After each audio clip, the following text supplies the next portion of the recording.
You're listening to Investigation Insiders by Integris Intelligence.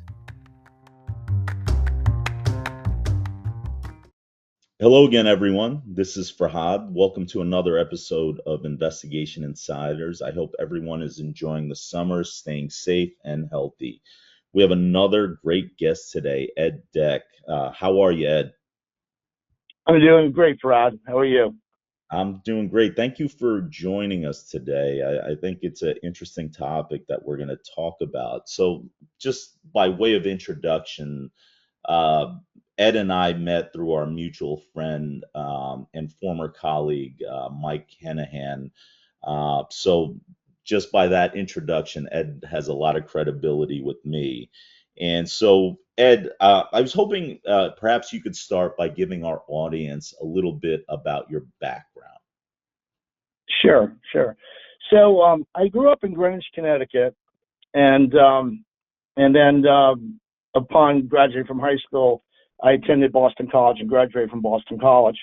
And at that time, I had a real penchant to join the United States Marine Corps. So what I did was, even though I had a college degree, I enlisted into the United States Marine Corps. To the chagrin of my parents. But anyway, I enlisted in the Marine Corps and went to boot camp out in MCRD San Diego. And I graduated. I was the honor graduate. And when I got in there, they noticed that with my service record book that I had a college degree. And asked me, what are you doing in here? So, and I told them, hey, I just wanted to join the Marines. So I ended up getting put in for a listed commissioning program, and I was awarded that, and so I was on kind of like a graduation hold after boot camp for several months until the OCS class in Quantico, Virginia, started in I believe it was January of 1980. So then I went to OCS in Quantico. So basically, Farad, I did back-to-back boot camps. and So anyway, upon graduation from OCS, went to the basic school, which is kind of a school for lieutenants to teach you how to be a Marine Corps officer. It's a year course. It's actually rather demanding. And then from there, you are given your MOS, your military occupational specialty. Mine was infantry. So then I went to infantry officers course. So my duration there in Quantico was for about a year and a half.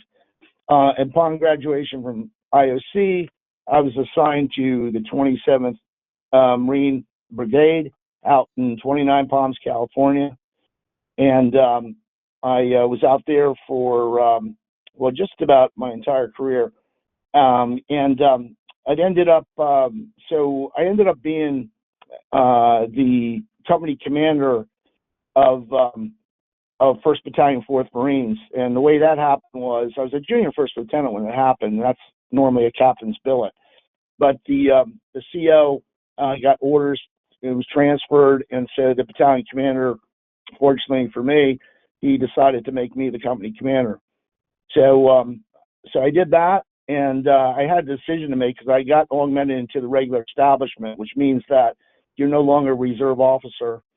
And it's a very selective process to get augmented, especially back then, and that was 1982, 83. They were only accepting 11% of all those applied for augmentation, and out of the 11%, I think it was 3 or 4% were allowed to stay in the infantry. So I had a decision to make, and that was rather to stay in or to get out. So I decided. I just had my son was just born at that time, and my only option was to go unaccompanied tour to Okinawa, or to be a combat cargo officer on the USS Ponce.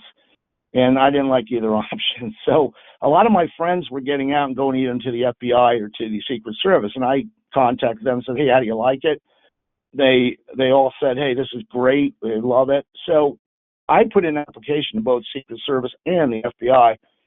And it just so happened that the FBI were the guys that got back to me first after after it's a very long process, the application process for either of them. It takes almost a year almost. It's very long. But anyway, they got back to me first, and they got back to me 6 days after my youngest was born. So I had to say, I said to my wife, I said, well, what do you think? And she said, no, go. You've been wanting us. So I ended up going down to Quantico again. So, I was familiar with the place from being in the Marines. And so then I went through new agents training class, and that was in, let's see, when was that? In 1987. Yeah, and so, and then from there, I began my FBI career. Well, I mean, that's interesting. So did you have someone, so you mentioned like some of the folks from the military that went over.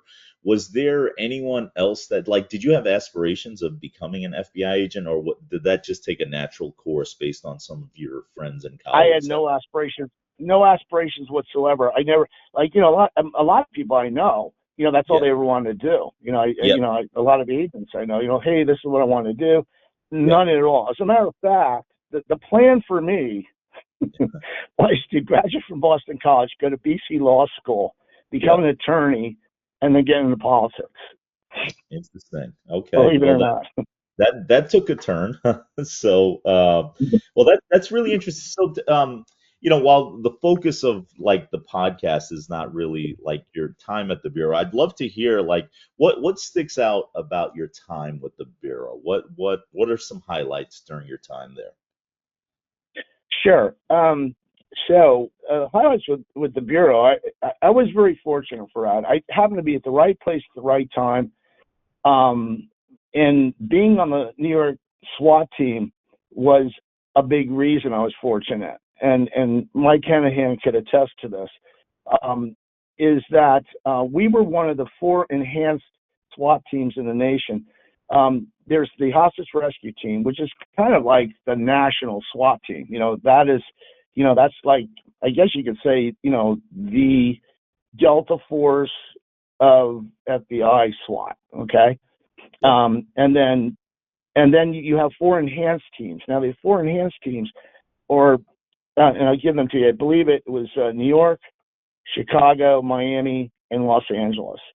And so they are the first ones that either augment HRT into big arrests or scenarios that need tactical assistance, or those 4 teams will just handle it itself regionally, and they won't even call out HRT.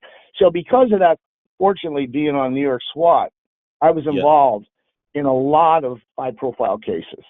I'll just tick them off to you. The Unabomber case, Ted Kaczynski out in Montana, the '96 Olympics, which ended up jettisoned into the Olympic bombing in the hunt for Eric Rudolph, and then another one was, believe it or not, was when Sammy the Bull Gravano was testifying against John Gotti.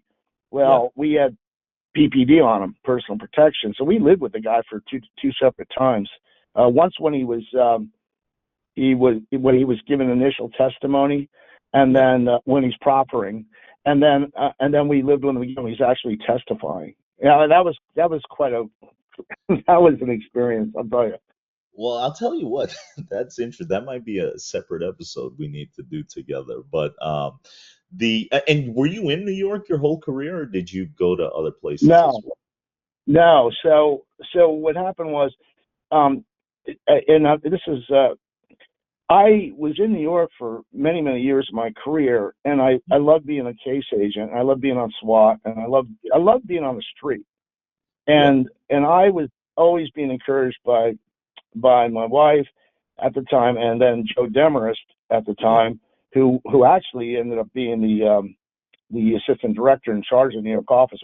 Joe and I were very, very good friends because we both came on the SWAT team the very same day and went through the training, the selection process. So we were very close because we were being hazed. The two of us were being hazed, together.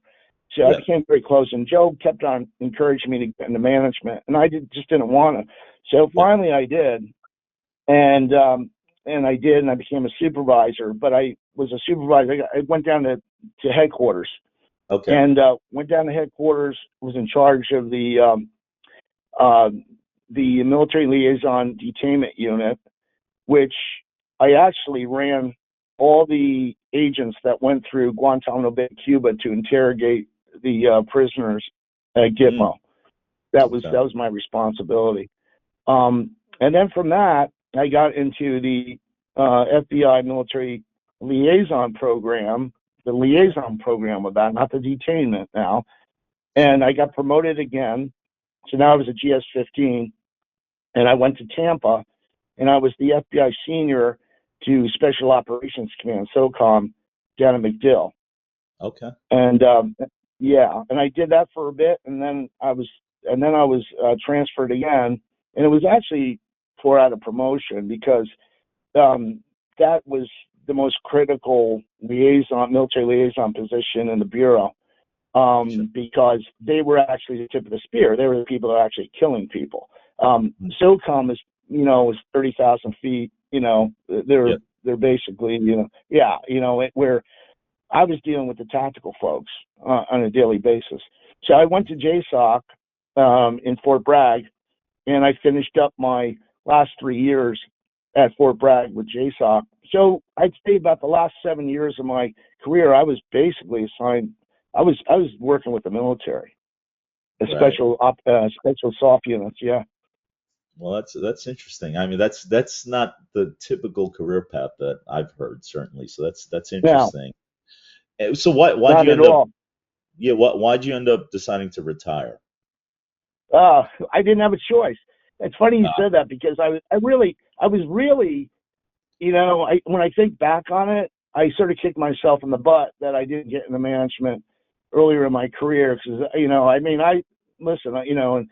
I've seen some assistant directors and everything that I had question marks about, and I knew that I could be, I could have gone up the chain a lot further.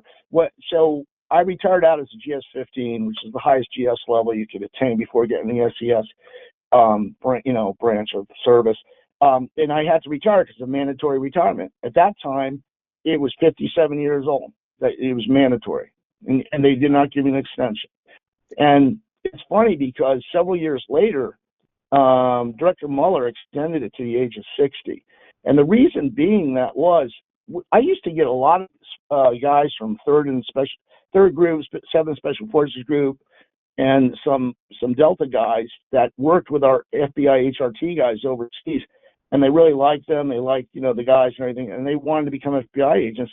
And the pure fact of the matter is they were basically too old.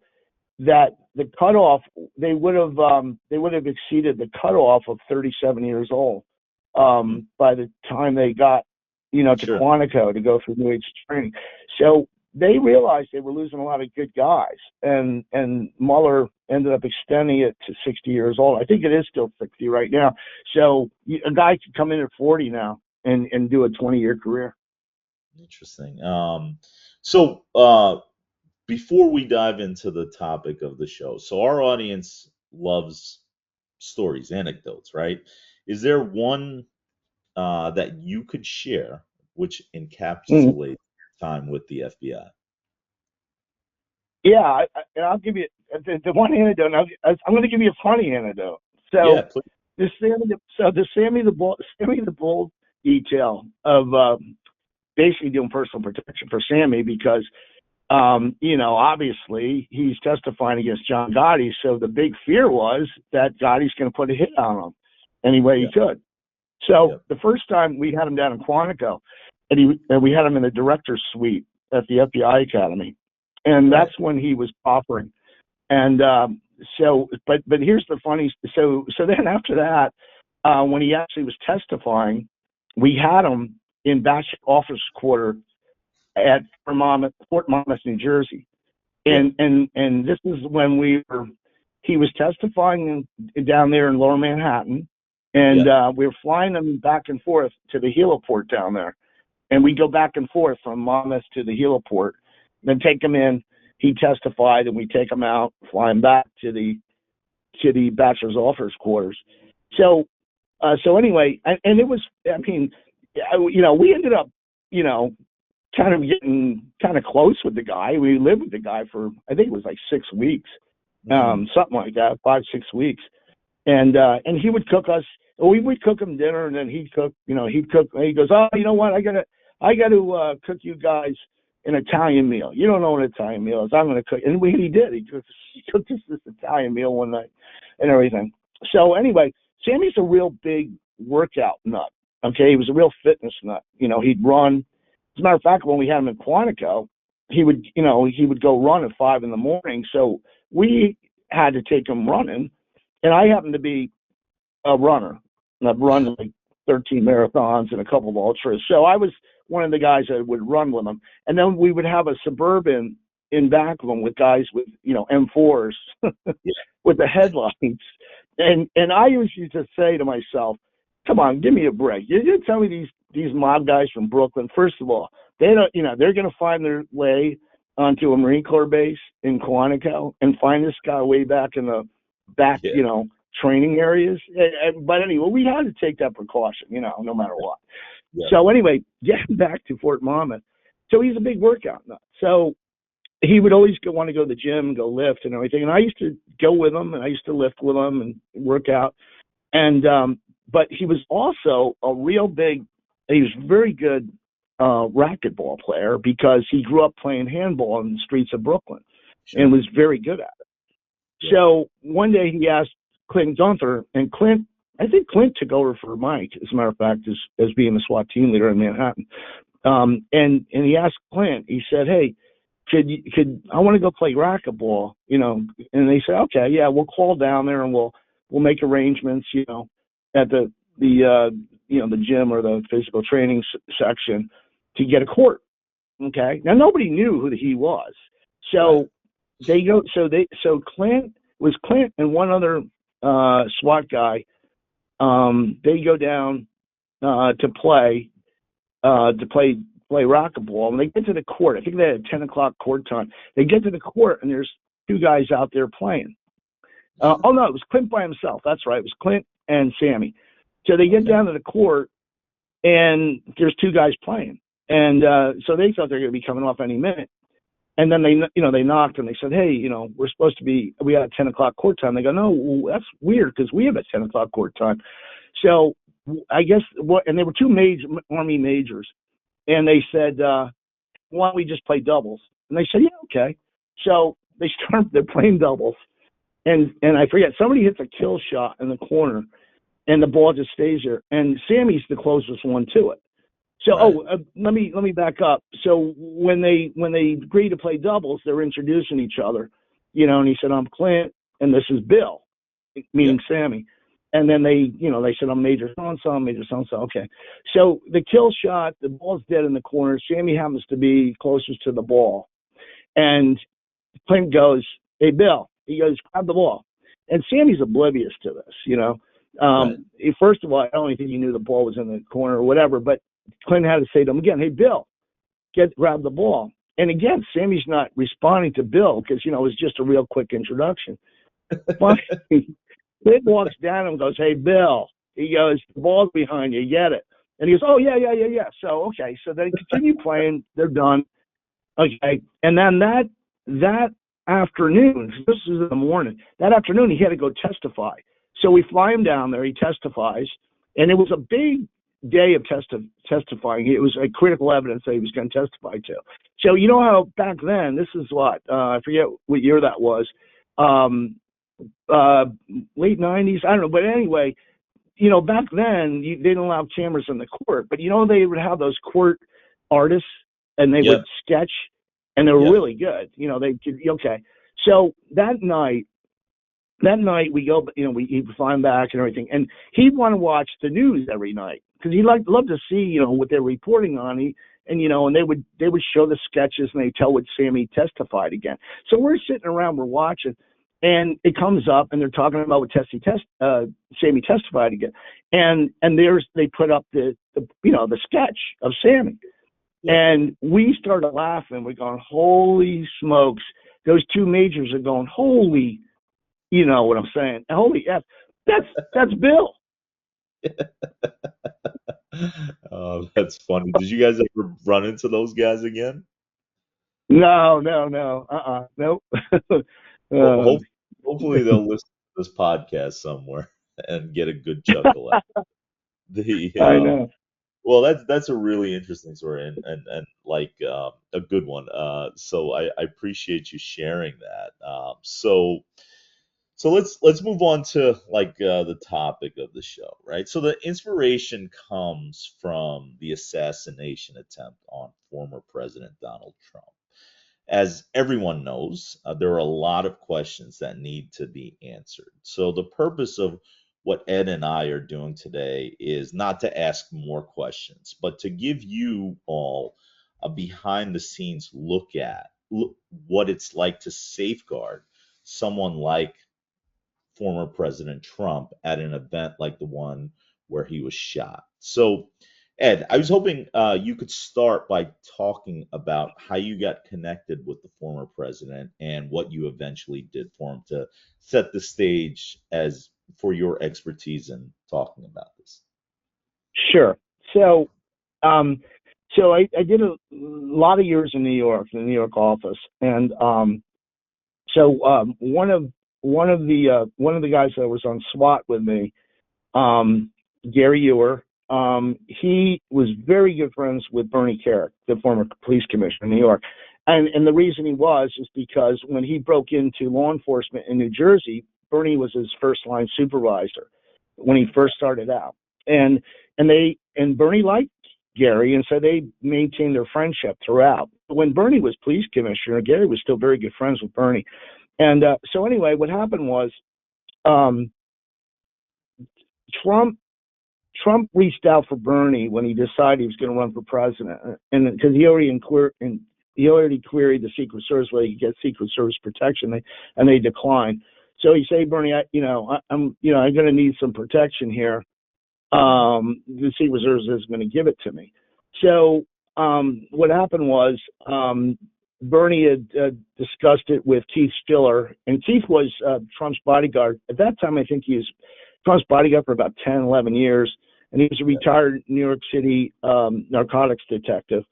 And so Bernie said, I'm going to reach out to my friend because he's working for a guy that was FBI SWAT, and now they're doing tactical training SWAT teams up in the Connecticut area.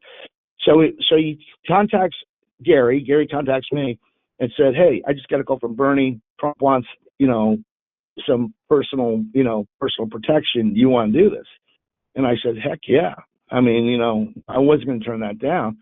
I just figured it'd be good, if nothing else, good publicity for my company.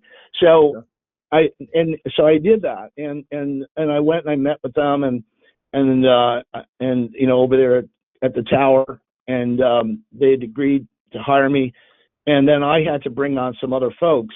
So I did, and ironically, what I did is the guys I brought on were all guys that were on the New York SWAT team. They were retired agents, and they all happened to be in a retired FBI SWAT agents out of the New York office. And believe it or not, and I'm not talking about a lot of guys. So it was myself, and then three other. Well, Gary was 2, 3, 4. Yeah, so there was three other agents, or four agents, and three New York City NYPD guys. So we did his detail with 7 guys and sometimes 8, because one of his senior VPs would sometimes come with us and be part of the detail. So that's how I got it. That's how I ended up getting it. Yeah. The job, and that's how that was the genesis of how we ended up doing getting the personal protection detail. Sure. And how long did you do that for, by the way? So this is the funny thing, Forhad. I figured this was going to be maybe a month or two, because I thought it was a publicity stunt that Trump was doing, and I figured there's no way he's going to get traction against the Jeb Bushes. I mean, you knew that lineup. I mean, there was Mike Huckabee. I mean, these were all guys that were career politicians, and with Bushes. So anyway, I figured he'd be okay. This is going to be maybe a 2-month gig if I'm lucky. And so it kept on going and going and going, and he was getting traction and getting support, and I started seeing that, man, there's something more to this. And we did that all the way till November of 2015, because finally they kept on requesting Secret Service protection, and we kept on getting declined. And then finally, I think there was some type of threat against him, and they decided to give him a PPD, personal protection detail. So that was the end of me doing that, and I went back and I was renting a house in North Stonington, Connecticut, and I was starting to get back into the tactical training stuff.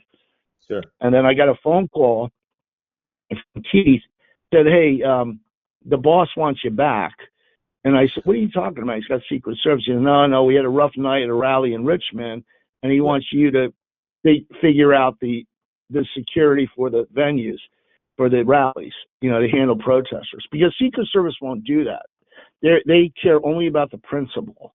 So they're not getting involved with protesters out in the crowd, which, could be bad dudes, bad guys, but they're not doing that. So I end up undertaking that as well. And I did that for like another year.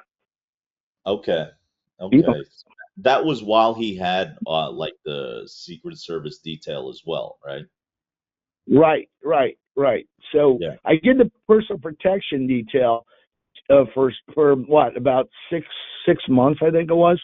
And then after that we did, and the thing was, when I did the personal protection detail for I did all the advances. So that's why I have pretty good knowledge on this whole subject matter, because I did the advances. I'd go into the city where he was going to have his rally, and I'd have to liaison with the local police chief and then all the tactical people. That's the interesting thing, because you just led into my next question, right? So I don't know that a lot of people, perhaps our audience is a little bit more familiar, but a lot of the general public may not understand how much goes into protecting a president or someone high net worth, or things like that. Can you get into at a high level the various considerations when you're doing the advance and then the actual event and post event and all that sort of stuff? Sure. So what goes into that is I would fly out a day or two, usually 2 days before the event. And then you got to understand, when I'm just doing this, I did not have the support system, the infrastructure that the Secret Service had. Okay. And so I had to rely heavily on local law enforcement. And so, well, let me back up. So I just told you, we did the detail with basically seven guys, sometimes 8. And I was the only advanced guy. So when the Secret Service took over for us, they took over with 30 agents, and they rotated those agents out every 2 weeks. Okay. The advanced party, they had an advanced lead guy, and he had 19 other dudes with him doing the advance. Right. And I did it by myself, and we never had a day off, and we did it with 7, sometimes 8 guys.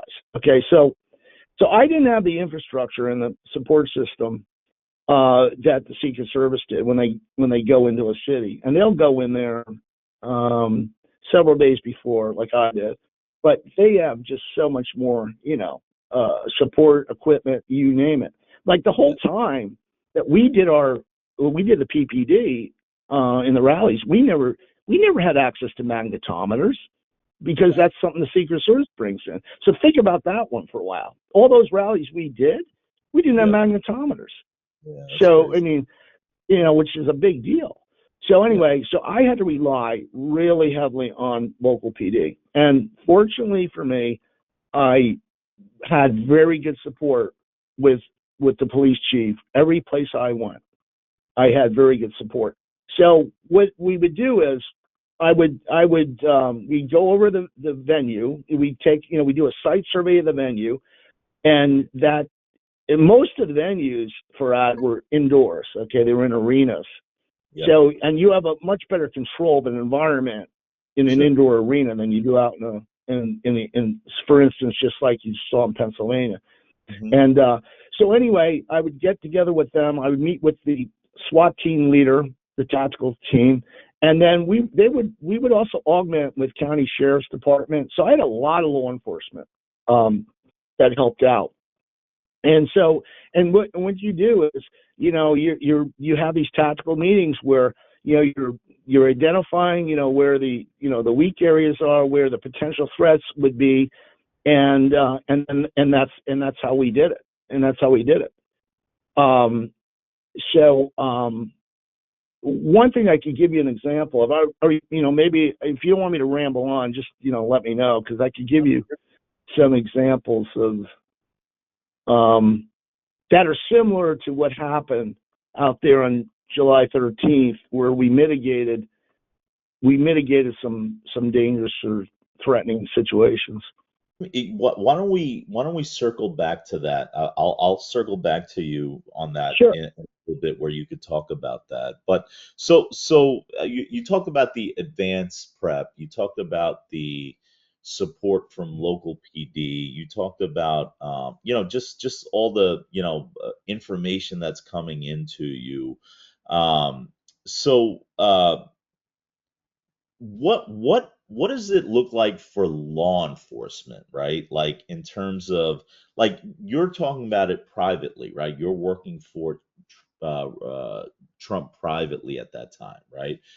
Right. Tell me, how much, when you guys are going in, how much does local law enforcement have to prepare, and how, what kind of disruption is it for them to have stuff like this going on, especially smaller towns around America? No doubt about it. It's definitely a disruption for them. Okay. And the one thing that is, and I'm glad you brought up the fact that we were private security, and Yeah. then so and the fact that you might, without knowing our backgrounds, the PD could just really give me kind of pushback because they're thinking, yeah, who are these guys? So I made a point of telling them who our guys were, and Yeah. they liked that four of the guys were former FBI SWAT guys, tactical guys. They understand, and then the NYPD faction of it. So and they love all those guys. Oh wow, NYPD. So they liked the fact that we were cops, and so that went a long way with me. And sometimes what it went even further is that I used to wear a lapel pin with an eagle of an anchor on it from the Marine Corps. And that police chief would have been a former Marine. And he'd say, "You former Marine?" I said, "Yes, sir." And he goes, "You have anything you want." Yeah. Yeah. Yeah. So, but anyway, so yes, it definitely is an interruption or distraction for them, but they always bucked up.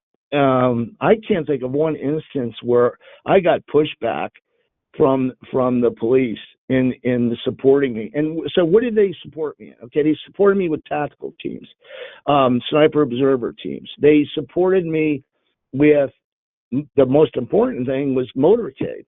So when we landed at the FPO at the airport, they were there, and they gave. And this is a civilian. He's not. He was not a former president. He wasn't a president, Yeah. but we had motorcade. We had a motorcade with motorcycles, and I could tell you some funny stories about that sometime too. But we had motorcycles and sector cars that would transport us back and forth from the airport. And would just shut down. They'd shut down highways. It was amazing. So yeah, so that's the kind of support I got. Yeah, and like, the shutting down of the highways is perhaps what, like, meets the eye, right, in terms of what's happening. Mm. But just, and there's a lot of steps that happen before to get to that point, and that's the interesting thing. And then can you talk a little bit about, like, what happens during the event, and then what happens after? I mean, just to kind of give some sense. And look, like, in fairness, like, the time that you were there, he was not, like you said, he was not president yet, right? And it was still very, Right. very difficult. right? So that only gets worse, obviously, as his prominence grows. But can you talk a little bit about what's going on during the event and then afterwards? Sure. So, okay, I'm going to I'll give it to you from two perspectives. One from the personal protection detail. So, in that, we would take them, from the PPD side, we'd get him out of the vehicle. Then we had an ante room in backstage where, he would be for a while. And then we take him, then we take him from there and onto the stage.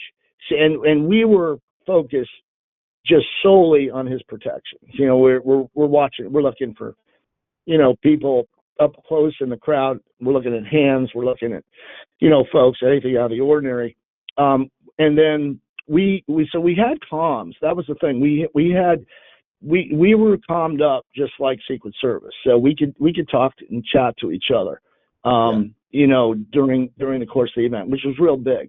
And actually, believe it or not, we were able to, we had somebody on our net that then had a handy talkie that could actually talk to local law enforcement. And that's big. And I'll tell you that, well, no, I'm not going to jump ahead, but that was big because if there was something going on, we could communicate with local PD through a handy talkie, but Yeah. we could communicate, and that's real big. It's a real big thing, communication.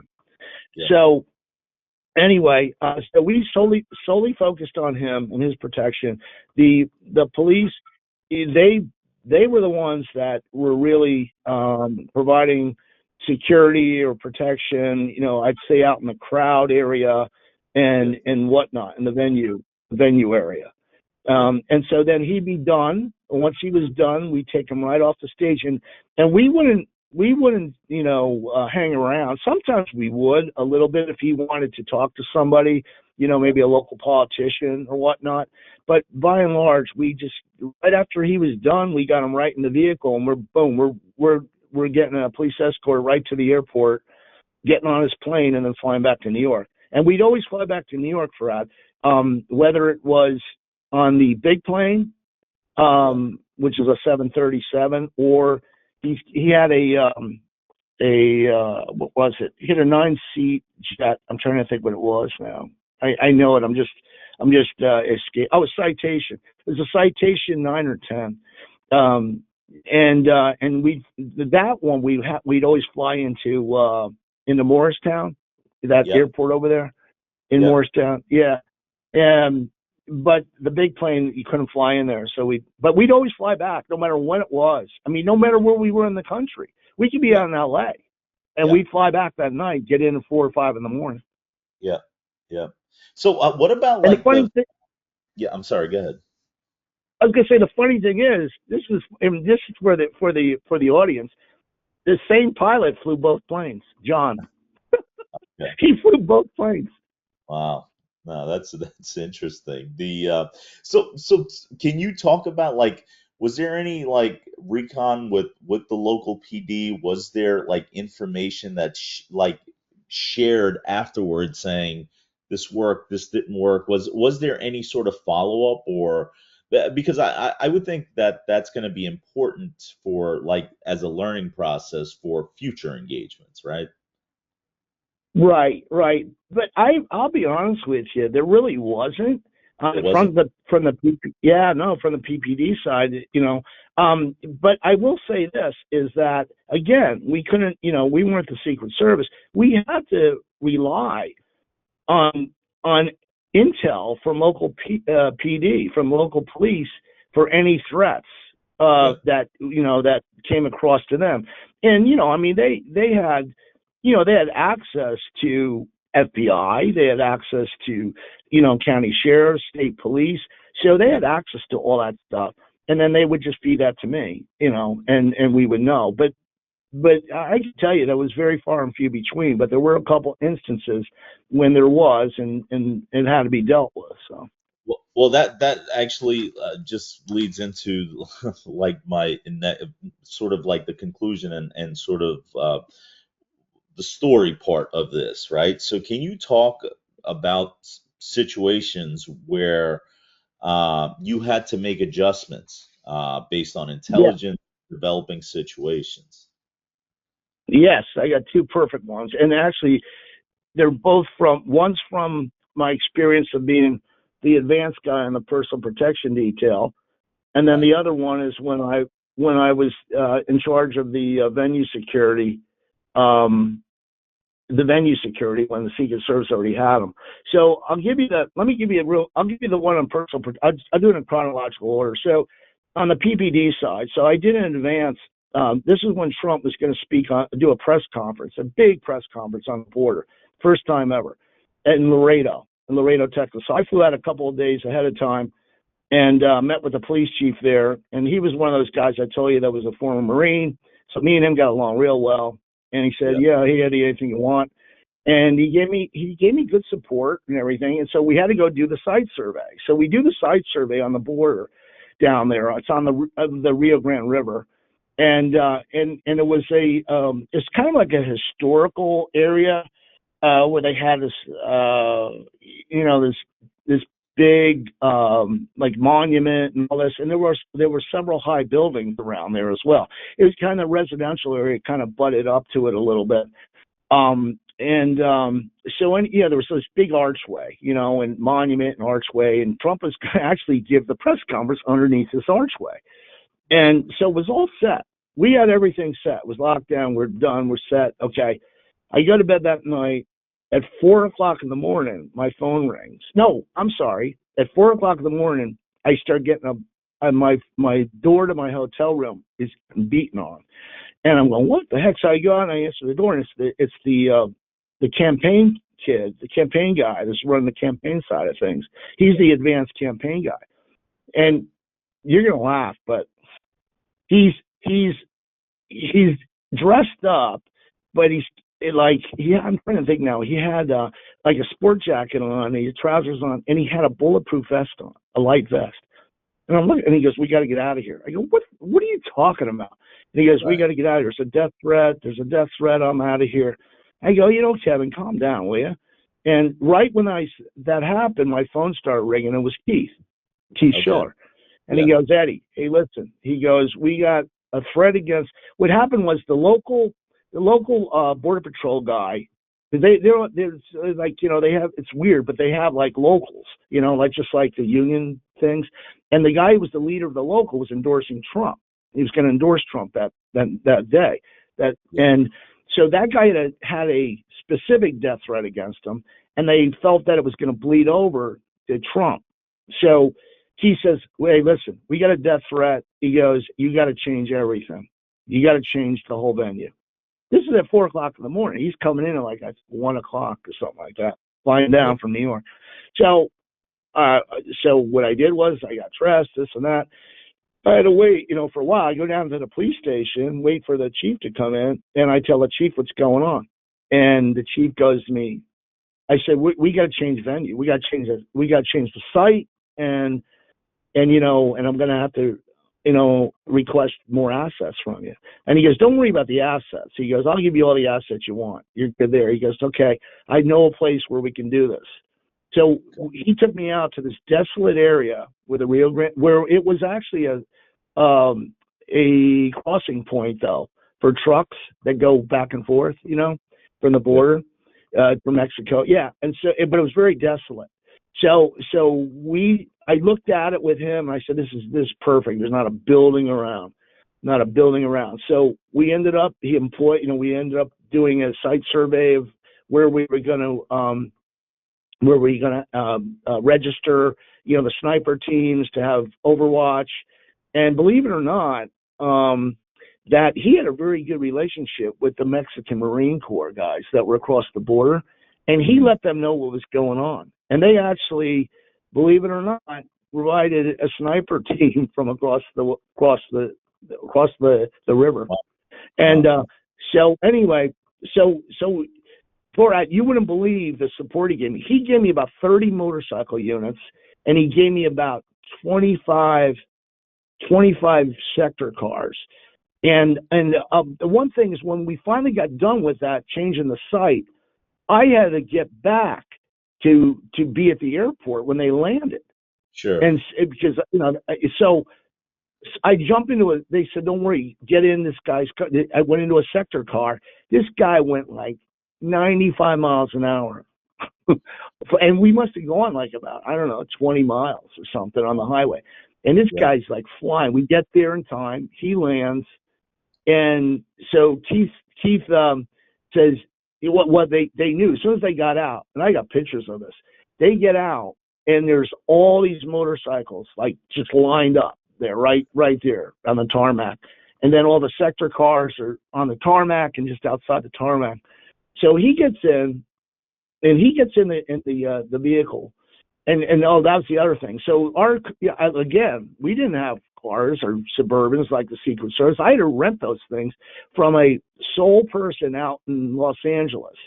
That no matter where I went, I gave him a call, and he gave me like 4 or 5 Suburbans, depending on how many people are going to be with us. So the Suburbans are there, and Keith goes, "Hey Eddie, you know that their drivers aren't driving." I said, "I figured that." So we get all the drivers. And these are all Mexican American dudes.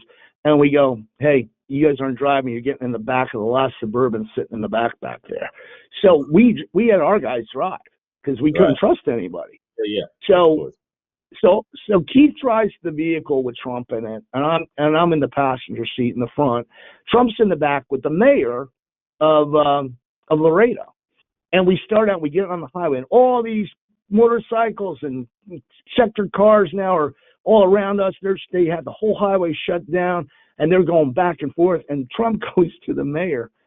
He goes, "This is unbelievable what you're doing for me here." And the mayor goes to him, he goes, "Obama came down here, and I never saw like this type of police support." And Keith goes to him, "Hey boss," he goes, Eddie did this." So Trump goes, "Hey Eddie," he goes, "Great job." So, you give me an inch and I take a mile. So I start getting into the conversation with the boss, and he's supposed to be talking to the mayor, and Keith gives me a punch in the thigh, like, "Shut up." Oh man. But that was the mitigation there as a PPD guy. Now, this one is actually, it more hits home, I think, of what, and if you want to reference them back to July 13th. So now I'm in charge of the venue security, and I do an advance, and I'm meeting with the police, and this was in Chicago, and it was in an arena in Chicago. I can't remember. It was near a university. Might have been the University of Chicago for all I know, but I can't remember specifically. But anyway, so I go over, and I had already, had gone over the day before with the state police, local police, Chicago PD, for security inside the pavilion, the Coliseum, or whatever it was called. And so the day of, I go over there early, and these Trump events, these Trump rallies, they let people in very, very early. Like sometimes he won't speak till 6 p.m. and they'll start letting people in the arena at 2 p.m. So it starts getting filled up kind of early. And so that was the case here. And I noticed that, and this is crazy because this is now the Secret Service has got magnetometers and stuff, but you can't, and it's not to say that they weren't bringing the weapons, but there were some groups that were coming in there, and I could see this going on. I could see, and I started talking to some of the state troopers that were in there, and I go, we got troublemakers here, and they go, "Oh yeah, I know." And so, but they were in there in such a large quantity that it would have been, you would have had a problem getting them all out of there without something happening. So I call over to Corey Lewandowski, who was Trump's campaign manager at the time, and I said, "Corey, I just want to let you know, man, it's pretty bad in here." And he goes, "Really?" And I go, "Yeah." And he goes, "Call me back in a little while." So I did. And he goes, what do you think? And I go, if it was me, I wouldn't bring him over. And he goes, "You're kidding me." So he puts me on the phone with Mark, who was Trump's detail, the Secret Service detail head. Yeah. And Mark, he put me on the phone, or Mark was right there, and he goes, "What do you think?" And I said, "I'm telling you, I wouldn't bring him over." So they go, "Okay, he's not coming over."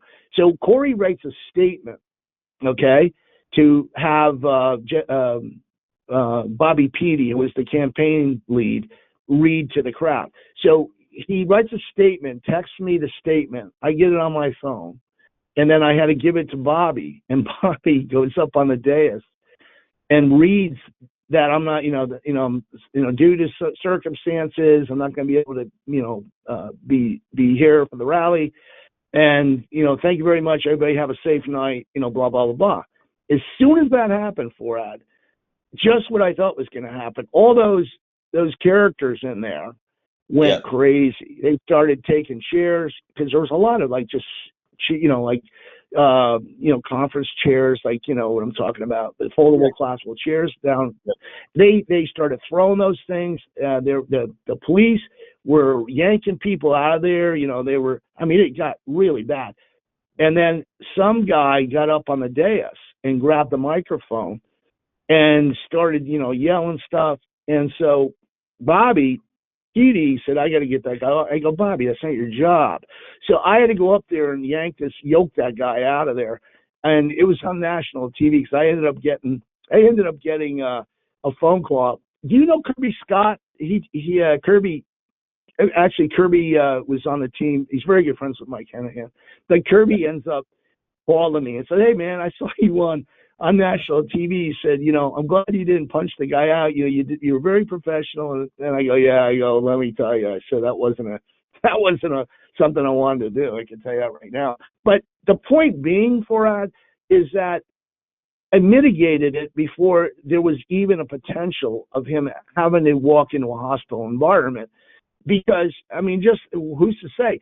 Prior to that, a guy did get up on stage. I happened to not be there because I was doing an advance for another event.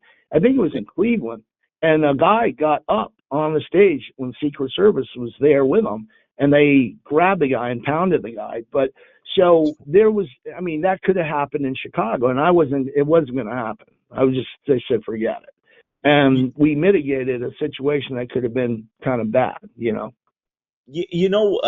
As I listen to the two stories that you tell, again, just as a security professional, one of the things that just comes to mind, and look, this is a really important message for me to get across through this episode, is think about those scenarios. These are not easy situations, right? Because in the first situation, you're talking about 4 a.m. about an event that's supposed to happen at 1 p.m. You're talking about a switch venue. You're talking about the show must go on as well, right? There is that part of it. You guys are an ancillary part of the main event. The main event is the rally. The main event is Trump. The main event is that. This is all ancillary, and you don't want to get into the way, just like in private security, where security is a cost center, not a revenue center. It's the same thing conceptually, right? And then in the second story, it's the same thing. Now this event, which is supposed to help the political means of Donald Trump, gets canceled. Well, there's competing interests there, right? Yes, you have to keep him secure, but also he has to do the campaigning. He has to continue to be out there in order to become president. So, again, these are not simple matters. These are complex situations where it's not always black and white in terms of decision making, right? And I think that's important for people to understand, especially coming from someone like you that actually did this on a day-to-day basis. Well, and you're spot on. So, and I'm so glad you brought that up, because the event in Laredo was very, very significant, and because it was the first time he was talking on the border, about the border, and that was the show must go on, okay? Because he had the backing of the local border patrol guy, and that was the hot topic back then. Build the wall. That show had to go on, and that's why I got a call at 4 a.m. saying, you got to do something, man, and you better do it. And now the Chicago thing, okay, he was doing those things a dime a dozen. That was just another rally. See what I'm saying? And so in that one, they just said they erred on the side of caution, or not err, but they decided to go, hey, you know what? We could do another rally some other place. You know what I'm saying? And so that one, we just canked it, and that was it. Yeah, yeah. Well, Ed, I think that was those are two great sort of stories to sort of cap the episode. I really do appreciate you joining the show, talking about this, and I think it'll be informational and eye-opening to people. And again, I really appreciate you joining us, and for everyone out there listening. We'll put Ed's contact information in the description of the podcast. Feel free to reach out to him directly, or contact us and we'll get you connected. Ed, thank you so much for joining me today. Well, thank you for having me on. I enjoyed it. Excellent. Well, till next time, have a great one. Thank you. Don't forget to follow us. We are on LinkedIn and Facebook, Instagram, Twitter, and YouTube.